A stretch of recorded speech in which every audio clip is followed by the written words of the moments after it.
జై తెలంగాణ అందరికీ నమస్కారం. మీడియా మిత్రులందరికీ కూడా హృదయపూర్వకంగా ధన్యవాదాలు తెలియజేస్తా ఉన్నాం. ఈ రాష్ట్రానికి సంబంధించినటువంటి అత్యంత కీలకమైనటువంటి జలవనరు మనకు కృష్ణా నది. దక్షిణ తెలంగాణలో ఉండేటటువంటి 5 జిల్లాలకు మహబూబ్ నగర్, రంగారెడ్డి, నల్గొండ, సగం ఖమ్మం, హైదరాబాదు వీటన్నిటికీ కూడా ప్రాణదాయినిగా మనకు కృష్ణా నది జలాలు ఉంటాయి. మరి వాటి కోసం మనము నిరంతరం పోరాటం చేస్తూ వచ్చినాం. తెలంగాణ ఉద్యమ సందర్భంలో కూడా ప్రధానంగా జల సాధన విషయంలోనే మనము ఉద్యమాన్ని నిర్మించుకోవడం జరిగింది. అది ప్రజలందరికీ తెలిసిన విషయమే. అదేవిధంగా ఉమ్మడి ఆంధ్రప్రదేశ్ ఉన్నటువంటి సందర్భంలో కూడా నదీ జలాల పంపిణీ విషయంలో, ప్రత్యేకించి కృష్ణా నది విషయంలో కూడా మరి అనేక సందర్భాల్లో చర్చించి ఫైట్ చేసినటువంటి విషయాన్ని కూడా ప్రజలందరూ గమనించుకోవాలి. మరి ఆనాడు ఉమ్మడి ఆంధ్రప్రదేశ్లో ఉన్నప్పుడే మనకు ఇబ్బంది అవుతుంది కృష్ణా నది కర్ణాటకను దాటి రావడం అని చెప్పి పెద్ద ఎత్తున సుప్రీంకోర్టులో కేసేస్తే ఆల్మట్టి డ్యామ్ హైట్ పెరగకుండా ఉమ్మడి ఆంధ్రప్రదేశ్లోనే మనందరికీ కూడా స్టే వచ్చింది. అటువంటి స్టేను ఇప్పుడు కర్ణాటక ఉల్లంఘిస్తూ మరి 1,70,000 ఎకరాలను సేకరించడానికి 70,000 కోట్లను రిలీజ్ చేస్తూ మొన్న కర్ణాటక ప్రభుత్వం నిర్ణయం తీసుకున్నది. ఆ తీసుకున్నటువంటి నిర్ణయం మీద తక్షణమే మహారాష్ట్ర ముఖ్యమంత్రి గారు స్పందించారు. వీళ్ళు ఇట్లా 5 మీటర్లు ఎత్తు పెంచుకుంటే 100 టీఎంసీలు నీళ్లు నిల్వ కృష్ణాలో ఉంచుకుంటే మా మహారాష్ట్రలో 2 జిల్లాలు మునిగిపోతాయి కాబట్టి మేము దీనికి ఒప్పుకోము, మేము సుప్రీంకోర్టుకు పోతామని మహారాష్ట్ర ముఖ్యమంత్రి గారు, భారతీయ జనతా పార్టీ అక్కడ అధికారంలో ఉంది, వాళ్ళు ప్రకటించడం జరిగింది.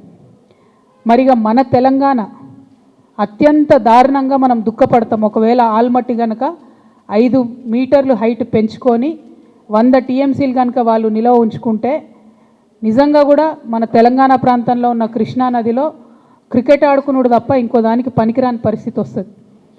ఇప్పటికే నారాయణపూర్ దాటి ఆల్మట్టి దాటి మన తెలంగాణకి కృష్ణా నది రావడానికి ఆగస్టు దాటిపోతుంది. అయితే బీభత్సంగా వర్షాలు పడితే తప్పితే వరద రానటువంటి పరిస్థితి మనకి ఇప్పటికే ఉన్నది. అటువంటిది ఇంకొక 5 మీటర్లు పెంచితే 100 టీఎంసీలు నిలవ ఉంచితే కృష్ణా నది అనేటటువంటిది కనుమరుగయ్యే పరిస్థితి కనబడుతుంది.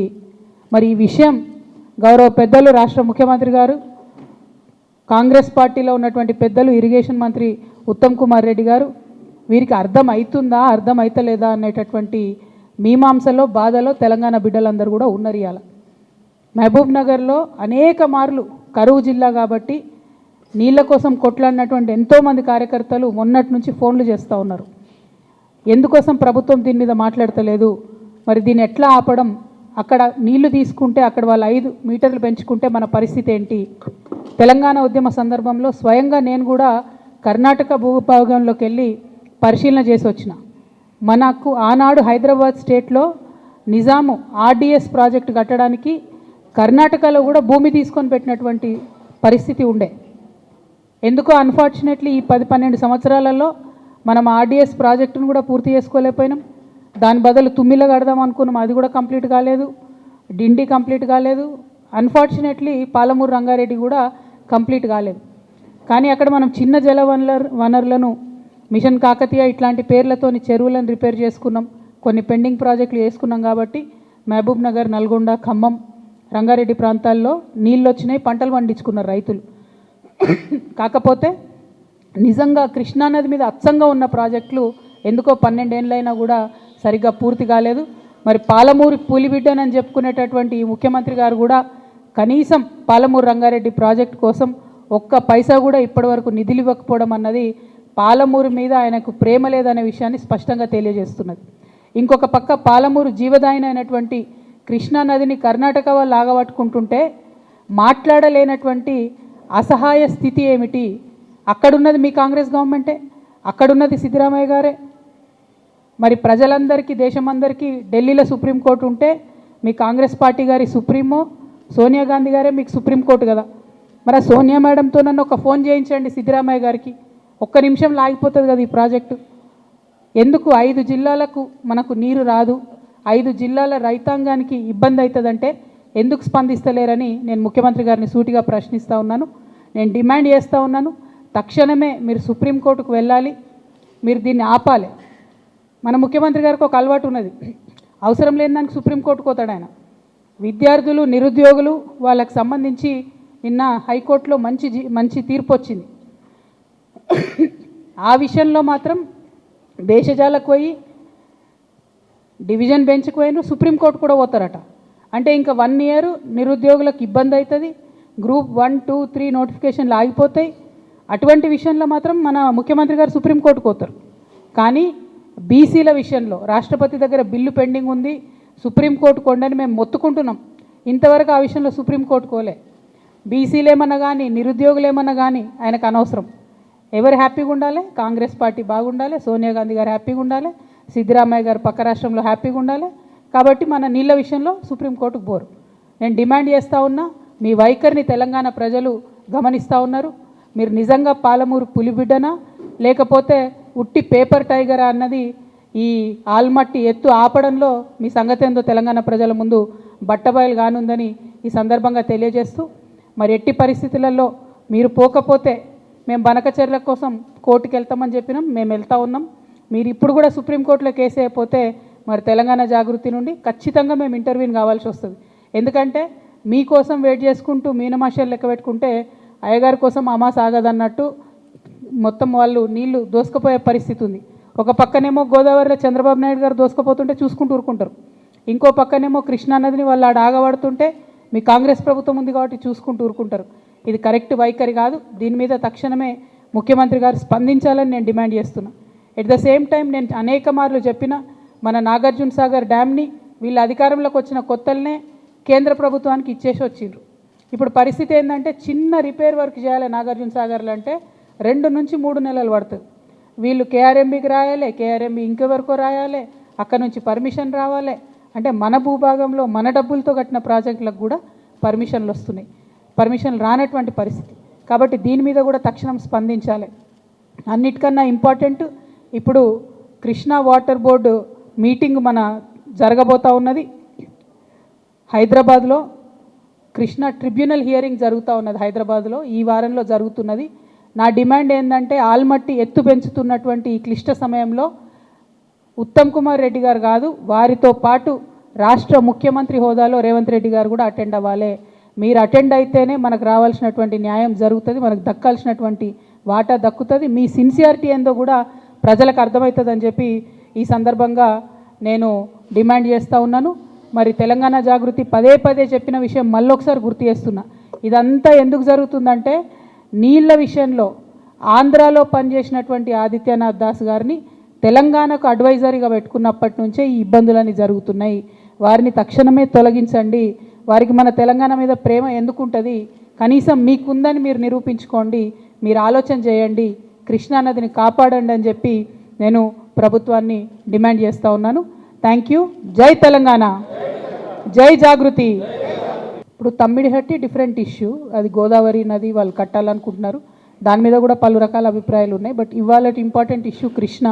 మీరు అన్నట్టు వాళ్ళు చెప్పకపోవడం ఏం లేదు, బాజాప్తా కర్ణాటకలో క్యాబినెట్ మీటింగ్ పెట్టి వాళ్ళు 70,000 కోట్లు ఫేజ్ వైజ్గా ఎట్లా రిలీజ్ చేస్తామని ఫండ్స్ కూడా వాళ్ళు రిలీజ్ చేయడం జరిగింది. అదేవిధంగా ల్యాండ్ అక్విజిషన్ ఫేజ్ వైజ్ ఎట్లా చేస్తామని కూడా వాళ్ళు ప్రాపర్ ప్రణాళిక రూపొందించుకొని క్యాబినెట్ అంతా కూడా ఒక దగ్గర కూర్చొని చెప్పిన తర్వాత నిర్ణయం జరగలేదు అని చెప్పి ఇట్లాంటి మాటలు మాట్లాడడం నిజంగా కూడా మీ మహబూబ్ నగర్ బిడ్డలకు, నల్గొండ బిడ్డలకు వాళ్ళకు ద్రోహం చేయడం తప్ప ఇంకోటి కాదని చెప్పి నేను భావిస్తూ ఉన్నాను. ఇప్పుడు సీఎం గారు ఏమన్నారన్నది నాకు తెలియదు, కానీ తెలంగాణ ప్రజలు అనుకుంటున్న విషయమే కదా, అది తెలంగాణ ప్రజలందరూ గమనిస్తున్న విషయమే. ఇప్పుడు బీఆర్ఎస్ పార్టీ సోషల్ మీడియా నన్నే దాడి చేస్తుంది, హరీష్ అన్న మీడియా నన్నే దాడి చేస్తుంది, సంతోష్ అన్నకున్న సీక్రెట్ మీడియా నన్నే దాడి చేస్తుంది. అందరు కలిసి నా మీద దాడి చేస్తున్నట్టే కదా, అలా కొత్త ఏం లేదు, అది మీ అందరి దృష్టిలో కూడా ఉన్నది కాబట్టి అది కొత్త ఏం లేదు, వింతేం లేదు. Thank you. ఎక్కడ మాట్లాడిరండి? ఒక్కసారి కూడా కనీసం బీసీల మీటింగ్ రివ్యూ తీసుకోవడం లేదు సీఎం గారు. మేము పదే కోరుతున్నాం. నిన్న కూడా మన తెలంగాణ జాగృతి నుండి కూడా మళ్ళీ చెప్పినాం మేము, మీరు కనుక తక్షణం నిర్ణయం తీసుకోకపోతే ఇక మంత్రుల ఇల్లు ముట్టడించుడు ఉంటుంది ఫస్ట్ ఫేజ్లో. ఇంకా కూడా నిర్ణయం తీసుకోకపోతే ముఖ్యమంత్రి గారి ఇల్లు కూడా ముట్టడించాల్సి వస్తుంది. ఎందుకంటే 30 తారీఖు నాడు ఎన్నికలని చెప్తే కూడా కనీసం బాధ్యత లేకుండా, మాట్లాడకుండా చివరి నిమిషంలో కోర్టుకు పోదాంలే అనేటటువంటి ఒక వైఖరి నిర్లక్ష్యపూరితమైన వైఖరి రాష్ట్ర ప్రభుత్వం చేస్తూ ఉన్నది. ఇది బీసీలను వారు పట్టించుకోవట్లేదు అనడానికి సంకేతం. మా పోరాటం మాత్రం ఆగదు. ఖచ్చితంగా చాలా సీరియస్గానే ముట్టడి కూడా ప్లాన్ చేస్తాం. రాజీనామా నేను మంచి స్పీకర్ ఫార్మాట్లో ఇచ్చేసిన. చైర్మన్ గారు నాకు మళ్ళీ నేను తెల్లారు కూడా ఆయనకు ఫోన్ చేసి కూడా చెప్పిన, నేను మంచి సౌండ్ మైండ్లో ఇచ్చిన సార్, కంపల్సరీ నా రెసిగ్నేషన్ యాక్సెప్ట్ చేయండి అని. మరి వారు ఎందుకు డిలే చేస్తున్నారో నాకు తెలియదు. చాలా కారణాలు చెప్తా ఉన్నారు. ఆ కారణాలు నాకు అనవసరం. నేను రాజీనామా చేసినాను. బీఆర్ఎస్ పార్టీ ద్వారా నాకు వచ్చినటువంటి పదవి ఆనాడు వద్దనుకున్నా, ఇవాళ కూడా వద్దనుకుంటున్నా. మళ్ళీ పంపమంటే మళ్ళీ పంపుతా ఉత్తరం, నాదేం ప్రాబ్లం లేదు. Thank you. ఏం అడగలే, నాకు ఎక్స్ప్లెనేషన్ అడగలే, ఏం అడగలే. తప్పకుండా స్వాగతిస్తాం కదండి. ప్రజాస్వామ్యంలో ఎన్ని పార్టీలు ఉంటే అంత మంచిది, ఎన్ని గొంతులు ఉంటే అంత మంచిది, ఎన్ని వాయిస్లు ఉంటే అంత మంచిది. తెలంగాణ ఉద్యమంలో కూడా మనం ఒకటే మాట అనుకున్నాం, ఎంతమంది జై తెలంగాణ అంటే అంత జల్దీ తెలంగాణ వస్తుందని. సో ఇప్పుడు కూడా ఎంతమంది జై బీసీ అంటే అంత జల్దీ బీసీలకు రిజర్వేషన్లు వస్తాయి. కాబట్టి అందులో సెకండ్ థాట్ ఏం లేదు. తప్పకుండా స్వాగతిస్తాం. Thank you. జై తెలంగాణ. ఇంకా చాలా మాట్లాడేది ఉండేనా మనం. నా బాధ ఏంటంటే నేను బతుకమ్మ చెప్తే మీరు కృష్ణ నీళ్ళు వేయరేమో అని. దానికేనా. రేపటి నుంచి బతుకమ్మ సంబరాలు ప్రారంభం అవుతున్నాయి. ముందుగానే తెలంగాణ ఆడబిడ్డలందరికీ కూడా బతుకమ్మ పండుగ శుభాకాంక్షలు తెలియజేస్తూ ఉన్నాం. మరి ఎట్ ద సేమ్ టైం వచ్చినటువంటి ఆహ్వానాలన్నింటినీ కూడా పరిశీలన చేసి దాని ప్రకారం ఒక షెడ్యూల్ తయారు చేసుకోవడం జరిగింది. ఆ షెడ్యూల్ కూడా నిన్న మీ అందరికి కూడా రిలీజ్ చేయడం జరిగింది. అందులో భాగంగా మొదటి రోజు చింతమడకకి వెళ్తూ ఉన్నాము. మరి అట్లానే తర్వాతి కార్యక్రమాలన్నింటినీ కూడా మీకు చెప్పడం జరిగింది. అట్లానే ఎప్పుడు చేసినట్టే తెలంగాణ జాగృతి నుండి కూడా ఈసారి ఒక పాట కూడా మళ్ళీ చేస్తూ ఉన్నాము. దాన్ని మాటల తిరుపతి గారు సోదరుడు తను రాసిండ్రు, మంగ్లీ పాడుతున్నది. సో ఈరోజు ఈవినింగో రేపు మార్నింగో అది కూడా రిలీజ్ అవుతుంది. సో అట్లా ఎప్పుడు చేసినట్టు బతుకమ్మ సంబరాలు ఎక్కడ తగ్గకుండా చేయాలని అనుకున్నాం. పోయినసారి మీకు తెలుసు, రాజకీయంగా క్లిష్ట పరిస్థితులలో పోయినసారి హాజరు కాలేనటువంటి పరిస్థితి ఉండే. ఈసారి అన్ని చోట్ల బతుకమ్మ చేసుకోగలగడం అన్నది చాలా సంతోషాన్ని ఇచ్చే విషయం. అయితే ఈ సందర్భంగా ముఖ్యమంత్రి గారిని నేను మళ్ళీ డిమాండ్ చేస్తున్నా, బతుకమ్మకు చీరలు ఇచ్చినారు ఇదివరకు, మీరు ఒకటి కాదు నేను 2 ఇస్తా అని చెప్పిండ్రు. 2 లేవు, 1 లేదు, ఎక్కడా లేదు. కాబట్టి బతుకమ్మకు మా ఆడబిడ్డలందరికీ చీరలు ఇవ్వాలని చెప్పి డిమాండ్ చేస్తూ ఉన్నాను. ఎట్ ద సేమ్ టైం దాన్ని ఆ చీరకు ఇంద్రమ్మ అని పేరు పెట్టకుండా బతుకమ్మ చీర అని ఉంచితేనే బెటరు. ప్రతి సందర్భంలో తెలంగాణ యొక్క అస్తిత్వాన్ని తుడిచేసేటటువంటి కుట్ర జరుగుతున్నది మీ ప్రభుత్వంలో. అట్లా కాకుండా బతుకమ్మకు మీరు చీర ఇస్తే బతుకమ్మ చీర పేరుతోనే ఇవ్వండి, లేదా ఏదైనా తెలంగాణ ఆడబిడ్డ పేరుతో ఇవ్వండి. అంతేగాని ఇంద్రమ్మ పేరుతో మాత్రం ఇవ్వద్దు. ఇప్పటికే కుట్రపూరితంగా ఈ ప్రభుత్వం తెలంగాణ తల్లి దగ్గర నుండి బతుకమ్మను దూరం చేసింది. ఇప్పుడు తెలంగాణ ఆడబిడ్డల దగ్గర నుంచి బతుకమ్మ చీరను దూరం చేసింది. ఇటువంటి పరిస్థితి రాకుండా శ్రద్ధ పెట్టి ఆడబిడ్డల పట్ల గౌరవాన్ని, మన పండగలు, మన సంస్కృతి పట్ల గౌరవాన్ని పెంపొందించే కార్యక్రమాలు ప్రభుత్వం చేయాలని చెప్పి నేను డిమాండ్ చేస్తాను. అంటే ఇప్పుడు ఆహ్వానాలు చాలా వచ్చినాయి బ్రదర్. సొంత ఊరు ఆహ్వానం అన్నది చాలా ఆత్మీయంగా ఉంటుంది, చాలా హృదయంగా ఉంటుంది, హృదయానికి దగ్గరగా ఉంటుంది. కాబట్టి ఆ ఆహ్వానాన్ని యాక్సెప్ట్ చేసినాం. పైగా వాళ్ళు పర్టికులర్గా ఎంగిల్పూల నాడే రమ్మన్నారు, అంటే మొదటి రోజే రమ్మని అడిగిండ్రు కాబట్టి అక్కడికి పోతున్నాం. ప్రత్యేకంగా రాజకీయపరమైనటువంటి ఇంపార్టెన్స్ మీరు ఎట్లా నేను వద్దన్న ఆపాదిస్తారు అని అట్లా నాకు తెలిసిన విషయమే. కాకపోతే నేను మాత్రం మా ఊరికి పోతున్నా. ప్రభుత్వం మీద చేయాల్సిన కొట్లాట ఇడిచిపెట్టి బీసీల కోసం కొట్లాటలు మనం లోలు పెట్టుకుంటే ఏమొస్తుంది?